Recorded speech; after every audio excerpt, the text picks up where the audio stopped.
बिस्मिल्लाहिर्रहमानिर्रहीम, अस्सलाम वालेकुम। Welcome to EMT hacks YouTube channel. जैसे ही सर्दियां शुरू होती हैं, सर्दियों के आगाज़ के साथ ही ढेर मटर आ जाते हैं। सस्ते दाम मिलने वाले ये मटर अगर आप भी आसानी के साथ निकालना चाहती हैं तो आज आप बिल्कुल ठीक वीडियो पे आई हैं।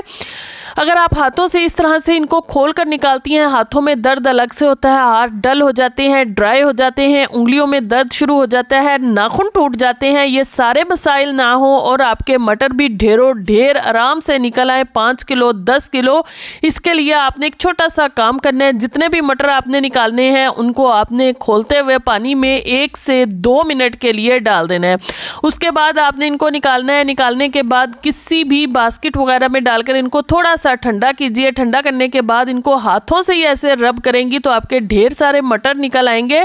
जो नहीं निकलेंगे उनको आप बड़ी आसानी के साथ इस तरह से ग्लास के साथ प्रेस करके जो है वो निकाल सकती हैं। या तो ग्लास के साथ ऐसे प्रेस कर लीजिए जैसे करके दिखा रही हूँ, या फिर काउंटर पर रखकर भी आप प्रेस करेंगी तो आपके मटर बड़ी आसानी से निकल आएंगे।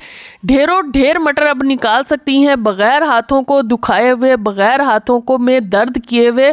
और ये ढेर मटर आप फ्रीज भी कर सकती हैं। इनको आप में ये हाफ डन हो चुके हैं क्योंकि हमने इन्हें खोलते हुए पानी में डाला था, इसलिए अब आपको इनको बॉयल करके सेव करने की या फ्रीज करने की ज़रूरत नहीं है, ऐसी फ्रीज कर सकती हैं। ढेर मटर तो निकल आए हैं। अगर अब मैं आपको इन मटरों की ज़बरदस्त सी एक रेसिपी भी शेयर कर दूं तो कैसा लगेगा। आपने करना क्या है, मटरों को फुल डन कर लेना है, यानी अच्छे से बॉयल कर लेना है। हाफ डन हुए थे, इनको मज़ीद थोड़ा सा हम बॉयल करेंगे तो फुल डन हो जाएंगे। उसके बाद इनको हाथों से मसल लीजिए या आप जो है वो मैशर से इनका मैश कर लीजिए। और उसके बाद जो है वो आपने लेना है प्लेन गंदम का आटा, उसमें आपने ये मटरों का पेस्ट डाल देना है, साथ में नमक, मिर्च, हल्दी, ज़ीरा, अजवाइन और पिसा हुआ सूखा धनिया डाल देना है और ग्रीन धनिया भी डाल देना है। और फिर इस आटे को अच्छे से डो की फॉर्म में ले आना है, यानी गूंद लेना है। और इस डो के बना लेने हैं आपने पेड़े और इनसे बनानी है आपने ज़बरदस्त से रोटी बेल लेनी है और इनके बना लेने हैं आपने पराठे। ये पराठे मटर के इतने ज़बरदस्त, इतने क्रिस्पी, इतने यमी बनते हैं और सर्दियों में आपका खाने का मज़ा दोबाला हो जाएगा। चाहे इसे लंच में एंजॉय करें, चाहे इसे ब्रेकफास्ट में एंजॉय करें। इन दही, अचार और ग्रीन चटनी के साथ इंजॉय कर सकते हैं। और अगर काम के दौरान आपके भी काउंटर पर इस तरह से ऑयल गिर चुका है तो अब आपको टेंशन लेने की, परेशान होने की कतई ज़रूरत नहीं है। आपके घर में होगा गंदम का आटा, ना आटा ज़ाया होगा ना आपका घी ज़ाया होगा। आपने आटा इसके ऊपर इस तरह से फैला देना है। फैलाने के बाद अच्छे से इस सारे काउंटर को रब कर देना है जितनी जगह पर भी घी ऑयल गिरा हुआ हो। और उसके बाद आपने इस आटे की बना लेनी है रोटी। और ये रोटी आपने परिंदों को डाल देनी है। परिंदे आपको दुआएं देंगे और जो घी ऑयल आपका ज़ाया हो गया था वो भी जो है वो परिंदों के काम आ जाएगा। और इस तरह से ये आपका काम भी हो जाएगा और परिंदों का भी पेट भर जाएगा। तो इस छोटी सी टिप को भी लाजमी ट्राई कीजिएगा। और अगर आपके भी स्पाइसेस जार में जो है वो थोड़ी सीलन हो जाती है, डल हो जाते हैं, ड्राई हो जाते हैं, तो इसके लिए आपने एक छोटा सा काम कर लेना है। अच्छा जी, आपके स्पाइसेस जार में से हमेशा खुशबू आती रहे, उस कैबिनेट में से, उस कबर्ड में से, उस ड्रॉ में से हमेशा खुशबू आती रहे, इसके लिए आपने ले लेना है कोयला। कोई भी इस्तेमाल शुदा ले लें या न्यू ले लें, जैसे आपके पास इजीली अवेलेबल हो। उसको आपने कॉटन के पीस में या आपने जो है वो जो कपास होती है उसमें, या कॉटन का अगर कपड़ा है तो उसमें डालकर अच्छे से इस तरह से धागे से बांध लें, या आप जो है वो रबर बैंड से उसको अच्छे से कवर कर लीजिए। और उसके बाद जो है वो आपने इस कोयले को रख देना है अपने स्पाइसेस ड्रॉ में। उसके बाद जो है वो ना तो उधर सीलन होगी ना उधर बैड स्मेल जो आनी शुरू हो जाती है सीलन की, या वैसे बैड स्मेल से एक सारे स्पाइसेस की मिक्स करके आनी शुरू हो जाती है। सारा कुछ गायब हो जाएगा और आपका ये जो ड्रॉ होगा हमेशा फ्रेश रहेगा। और महीने 20 दिन बाद या 2 महीने बाद जो है वो आप इस कोयले को चेंज कर दीजिए, आपका हमेशा जो है वो ड्रॉ फ्रेश रहेगा।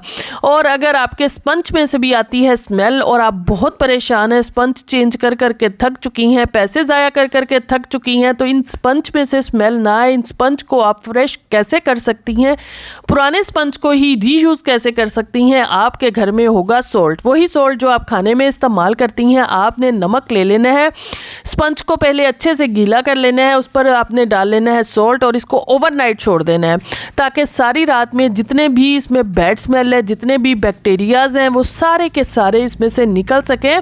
और सुबह होते ही आपने स्पंज को इस तरह से अच्छे से वॉश कर लेना है। उसके बाद जब आप इसको स्मेल करेंगी तो आप चौंक जाएंगी, ये वही स्मेली आपका स्पंज होगा जिसमें से ज़बरदस्त सी खुशबू आनी शुरू हो चुकी होगी। तो लाजमी इस छोटी सी टिप को भी ट्राई कीजिएगा। और अगर आप भी समोसे पकोड़े बनाती हैं और आपके भी जो समोसे हैं उनमें से इसी तरह से घी ऑयल जो है वो निकलता है और आप परेशान हैं कि घी भी ज़ाया होता है और इस तरह की बहुत ज़्यादा ऑयली चीज़ें खाने को दिल भी नहीं करता है, तो आपके घर में ऐसा स्ट्रेनर होगा। अगर स्ट्रेनर ऐसा नहीं है तो इसे ख़रीद लीजिए, बहुत सस्ते दामों मिल जाता है, आपकी सेहत के लिए भी अच्छा है और आपके ऑयल की भी बचत होगी। क्योंकि इस तरह से जब आप इन पकोड़े समोसों को या चिप्स को स्टेन करके निकालेंगी तो आपका ऑयल जो एक्सेस ऑयल होगा वो सारे का सारा बाउल में आ जाएगा। इसको आपने बाउल में रख लेना, बाउल में आपका ऑयल आ जाएगा, ऑयल आप दोबारा इस्तेमाल कर लेंगी और जो आप चिप्स बनाएं, पकोड़े बनाएं, समोसे बनाएं, वो क्रंची भी बनेंगे और ऑयल फ्री भी होंगे। तो लाजमी इस छोटी सी टिप को खुद भी ट्राई कीजिएगा और दूसरों को भी शेयर कीजिएगा ताकि दूसरों का भी भला हो सके। और अगर आपने भी किचन में चूल्हे के ऊपर हुड लगाया हुआ है और वो बहुत ज़्यादा ग्रीसी है, चिकनाहट है और आप उसकी क्लीनिंग करना चाहते हैं तो बहुत आसानी से उसकी क्लीनिंग कर सकते हैं। आज मैं टिप आपके साथ शेयर करने जा रही हूँ। आपने इसका फ़िल्टर निकाल लेना है और इसके फ़िल्टर को आपने क्लीन करना है। कैसे क्लीन करेंगे, आपने एक सॉस पैन में जो है वो पानी ले लेना है और उसमें डाल लेना है सिरका। 1 कप पानी लिया तो 1 कप सिरका और फ़िल्टर को थोड़ी देर इस उड़ती हुई भाप के ऊपर आपने रखना है और उसके बाद फिल्टर की जितनी भी चिकनाहट होगी, जितनी भी ग्रीस होगी, वो सारी की सारी निकल जाएगी। स्पंज के साथ इसको अच्छे से क्लीन कीजिए, ड्राई कीजिए और दोबारा से फिल्टर को लगा लीजिए। आप यकीन कीजिए आपका किचन चमक उठेगा, महक उठेगा, साफ सुथरा हो जाएगा, एक ज़बरदस्त सी लुक आ जाएगी इतना सा काम करते हुए। अगर कोई भी टिप अभी तक आपको अच्छी लगी हो तो जल्दी से चैनल को सब्सक्राइब कर लें, वीडियो को लाइक कर लें, बेल आइकन के बटन को ऑन कर लें ताकि हर नई आने वाली वीडियो आपको सबसे पहले मिल सके। और अगर आपके भी जार के लीड इस तरह से लूज है, ढक्कन जो है वो अच्छे से बंद नहीं होते, एयर टाइट नहीं होते, तो आपने क्या करना है, जार को फेंकना बिल्कुल भी नहीं है। एक छोटा सा काम कर लेना है। आपने जो है वो ऐसी रैपिंग शीट आपके घर में मौजूद होगी, आपने ये ले लेनी है और इसका छोटा सा पीस ले लेना है अपने जार के हिसाब से। जार के ढक्कन पर पहले आपने जो है वो ढक्कन लगाने से पहले आपने उसके माउथ पीस पर जो है वो इस शीट को लगाना है, ऊपर से फिर ढक्कन लगा दीजिए। लीजिए जनाब, आपका काम हो गया, आपका जार का ढक्कन भी फिट हो जाएगा, एयर टाइट हो जाएगा। अब आपको टेंशन लेने की, फिक्र करने की ज़रूरत नहीं है। अगर आपके पास जो है वो ऐसी शीट नहीं है, रैपिंग शीट नहीं है, तो आप जो है वो इसकी जगह पर प्लेन पॉलीथिन बैग भी यूज़ कर सकती हैं। और अगर आपका कटिंग बोर्ड भी कटिंग करते वक्त आपको परेशान करता है, हिलता जुलता रहता है, खिसकता रहता है, एक जगह पर फिक्स नहीं रहता है, तो आपके घर में मौजूद होंगे रबड़ बैंड्स। अपने 2 से 3 रबड़ बैंड ले लेने या अपनी ज़रूरत के मुताबिक रबड़ बैंड ले लीजिए और इनको कटिंग बोर्ड पर इस तरह से कोनों पर जो है वो अच्छे से फिक्स कर लीजिए। लीजिए जनाब, आपका काम आसान हो जाएगा। अब जैसे मर्जी कटिंग करें, कटिंग की स्पीड भी बढ़ेगी और कटिंग भी बड़े ही अच्छे से हो जाएगी। आपको जो आपका कटिंग बोर्ड हिल रहा था, जो आपका कटिंग बोर्ड इधर उधर खिसक रहा था, वो बिल्कुल भी नहीं होगा। अब जैसे मर्जी आप कटिंग करें, आपका कटिंग बोर्ड जो है वो बिल्कुल फिक्स रहेगा। आई होप ये छोटी सी टिप है लेकिन काफ़ी यूज़फुल है, लाजमी इसको ट्राई कीजिएगा और फीडबैक देना मत भूलिएगा और दूसरों के साथ ऐसी यूज़फुल सी टिप्स लाजमी शेयर किया करें ताकि दूसरों का भी भला हो सके। और अगर आप भी जो है वो गार्लिक रखती हैं, लहसुन रखती हैं इस तरह के शॉपिंग बैग में और आपके शॉपिंग बैग में ये बड़ी जल्दी जो है वो इस तरह से फूट जाता है, तो एक छोटा सा हैक आपके साथ शेयर कर दूं, टिप शेयर कर दूं कि इतनी जल्दी लहसुन ना फूटे, क्योंकि जब लहसुन फूट जाता है तो इसका काफ़ी ज़्यादा असर जो है वो ज़ाया हो जाता है। आपने जो है वो इसको प्लास्टिक बैग की बजाय जो है वो इसको कागज़ के बैग में रखना है, बिल्कुल इस तरह से जैसे मैं आपको दिखा रही हूँ। क्योंकि जब आप इसको रखती हैं प्लास्टिक बैग में तो उसमें आ जाती है बहुत जल्दी नमी और नमी बाहर नहीं निकल पाती है, जिसकी वजह से आपका लहसुन जो है वो बहुत जल्दी फूट जाता है। जब आप इसको रखेंगी कागज़ के बैग में तो एक तो नमी बनेगी नहीं, दूसरा दूसरा जब नमी बनेगी भी सही तो ये कागज़ जो है वो एब्जॉर्ब कर लेगा और इसकी वजह से जो है वो आपकी लहसुन 6 महीने साल बड़े आराम से निकालेगा, ना ख़राब होगा ना फूटेगा। तो इस टिप को भी लाजमी ट्राई कीजिएगा, बहुत ही यूज़फुल सी टिप है। जब भी आप देखेंगे आपका लहसुन बिल्कुल फ्रेश होगा एकदम से, तो लाजमी ट्राई करें और दूसरों के साथ भी शेयर करें। और अगर आपके भी किचन में कोई चीज़ जल चुकी है, कोई हांडी कोई सालन भूनते हुए जल चुका है या फ्राई होते हुए जल चुका है, तो आपने परेशान नहीं होना, क्योंकि जले हुई चीज़ की स्मेल तो बहुत आती है। आप एक छोटा सा काम कर लीजिए, स्मेल फ़ौरन से गायब हो जाएगी। आपने करना क्या है, ब्रेड होगी आपके घर में चूल्हे के पास और किचन में 1-2 और जगहों पर आप ये ब्रेड के स्लाइसिस रख दीजिए। यकीन कीजिए आपकी जले हुए की स्मेल फ़ौरन से पहले गायब हो जाएगी और रिज़ल्ट देखकर आप हैरान हो जाएंगी, चौंक जाएंगी। ऐसे अमेजिंग से रिज़ल्ट आपको मिलने वाले हैं। और अगर आपकी भी रोटी बच जाती है नाश्ते में या रात के खाने में, तो इसको सुबह होते साथ ही आपने ज़बरदस्त तरीके से इस्तेमाल कर लेना है। कैसे इस्तेमाल करना है, इस रोटी के छोटे छोटे टुकड़े कर लीजिए, पीसीस कर लीजिए और इन पीसीस को जैसे सूरज तुलू होता है, सूरज निकलता है, आपने ये रोटी जिसके आपने छोटे छोटे पीसीस किए हुए हैं, इनको अपने सेहन में, अपनी छत पर या अपने गार्डन में एक कोने में डाल देना है। चिड़ियाँ आएंगी, परिंदे आएंगे, वो इन छोटे छोटे टुकड़ों को खाएंगे और आपको दुआएं देंगे और इस तरह से आपकी बची हुई रोटी भी ज़ाया होने से बच जाएगी। तो लाजमी छोटी सी टिप को ट्राई कीजिएगा। और अगर आप भी अंडा बॉईल करती हैं और अंडा छीलते वक्त उसकी कुछ ऐसी हालत हो जाती है, तो अब आपके अंडे की ऐसी हालत बिल्कुल भी नहीं होगी अगर आप ये टिप ट्राई कर लेंगी। अंडे चाहे फार्मी हो चाहे देसी हो, दोनों के लिए ये टिप इक्वली वर्क करेगी। आपने करना क्या है, अंडे जिस भी बर्तन में डालने हैं, बॉयल करने हैं, आपने उसमें अंडे डाल लेने हैं। उसके बाद जो है वो पानी डालिए। पानी आपने इतना डालना है कि अंडों के ऊपर से हो, साथ में 1 चम्मच के करीब जो है वो आपने नमक डाल देना है। उसके बाद अंडों को अच्छे से बॉयल कीजिए। बॉयल करने के बाद इन्हें थोड़ी देर ठंडे पानी में डालिए और उसके बाद इन अंडों को पील ऑफ कीजिए। यकीन कीजिए अंडों का छिलका एक ही दफ़ा में बड़े आराम से उतर आएगा।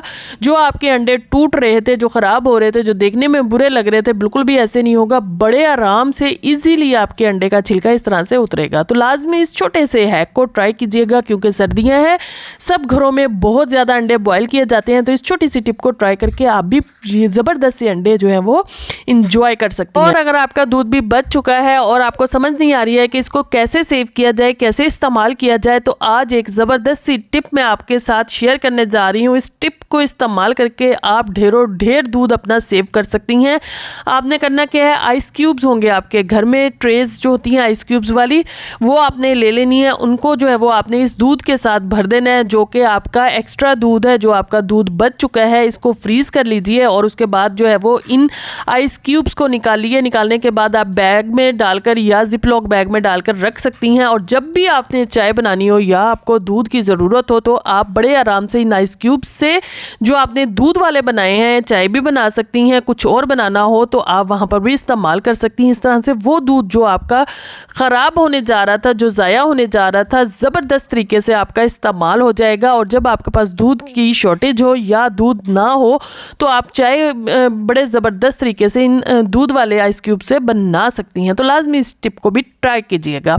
और अगर आपके पास भी है क्रेडिट कार्ड और वो पुराना हो चुका है, उसको फेंकने जा रही हैं, तो फेंकने से पहले उसको किचन में इस्तेमाल लाजमी कर लीजिए। आपने करना क्या है, बहुत सारे लोग जो हैं वो आटे की डो काउंटर पर बनाते हैं। होता क्या है कि अगर आपके आटा बहुत ज़्यादा जो है वो पतला हो चुका है, तो वो डो जो है वो काउंटर पर चिपक जाती है। जितना मर्जी उतारें वो बिल्कुल भी क्लीन नहीं होती है। तो वहाँ पर आपका ये क्रेडिट कार्ड जो एक्सपायर क्रेडिट कार्ड है काम आएगा। बड़े आराम से आपके आटे की डो को जो है वो काउंटर से आप उठा सकेंगी इस क्रेडिट कार्ड की मदद से। ये देखिए जनाब, और बहुत सारे लोग जो हैं वो उनके पास क्रेडिट कार्ड नहीं होगा, तो वो इस तरह से जो हार्ड वाले एक जो गत्ते आते हैं या कार्ड्स होते हैं, उनके साथ भी आप इस तरह से ये काम कर सकती हैं। और जब आपने जो है वो कोई ऐसी पतली सी रोटी काउंटर पर बनानी हो, तो उसमें भी आपका ये क्रेडिट कार्ड मदद करेगा। आप इस क्रेडिट कार्ड की मदद से बहुत बारीक कर सकते हैं इस डो को, और इस तरह से आपका किचन भी क्लीन रहेगा। और अगर आपने कभी गोलगप्पे वगैरह बनाने हो, तो वहाँ पर भी आपका ये क्रेडिट कार्ड जो है वो बहुत बारीक रोटी आपको बेल कर देगा।